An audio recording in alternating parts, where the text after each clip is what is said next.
Hi friends, இப்போ தமிழக வெற்றிக்கழக தலைவர் விஜய் அவர்கள் திருச்செந்தூர் கோயில் போயிருக்கிறதா நியூஸ்ல செம்ம பரபரப்பாக பேசப்பட்டு வருது. அண்ட் சடனாக இவர் ஏன் திருச்செந்தூர் முருகன் கோயில் போயிருக்காரு அப்படின்ற மாதிரி கேள்வி எழுப்பிட்டுருக்காங்க. அண்ட் அதுக்கு தொண்டர்களும் இப்போ வர எலெக்ஷன் ரிசல்ட்டுக்காக தான் விஜய் அவர்கள் அங்கே போயிட்டு தரிசனம் பண்ணியிருக்காரு.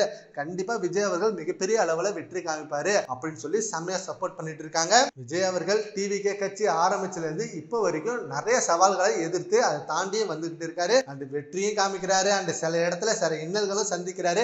ஆனா எப்படி இருந்தாலும் அவரோட ரசிகர்களும் தொண்டர்களும் அவருக்கு பக்கபலமா இருந்து இப்போ வரைக்கும் செம்ம சப்போர்ட்டிவா இருக்காங்க. அண்ட் எலெக்ஷன் முடிஞ்சு இப்ப மே 4 அன்னைக்கு ரிசல்ட் வரப்போகுது. ஸோ அப்பதான் தெரியும் விஜய் அவர்கள் எப்படி ஒரு வெற்றியை காமிக்க போறாரு இல்ல தோல்வியை சந்திக்க போறாரா அப்படின்னு. அண்ட் அதை முன்னிட்டு தான் இப்ப திருச்செந்தூர் கோயிலுக்கு போயிருக்காரு. அண்ட் இதுக்கு நடுவுல விஜய் அவர்கள் மனைவி சங்கீதா அவர்களோட கேஸ் கோர்ட்டுல வந்தப்ப அண்ட் அதை கொஞ்ச நாள் ஒத்தி வச்சிருக்காங்க.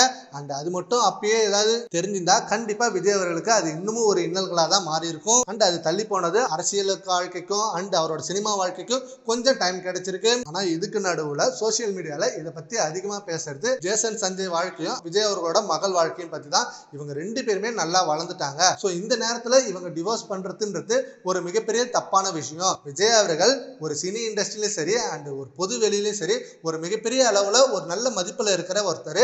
அதுவும் இப்ப கட்சியை ஆரம்பிச்சிருக்காரு. பட் அவர் இந்த நேரத்துல மனைவியை டிவோர்ஸ் பண்றதுன்றது அவர் பேருக்கு மிகப்பெரிய கலங்கம் ஏற்படும். அவரோட மகள் வாழ்க்கை மிகப்பெரிய அளவில் பாதிக்கப்படும். இது கொஞ்சம் கூட நினைச்சு பார்க்கல அப்படின்னு சொல்றது தான்.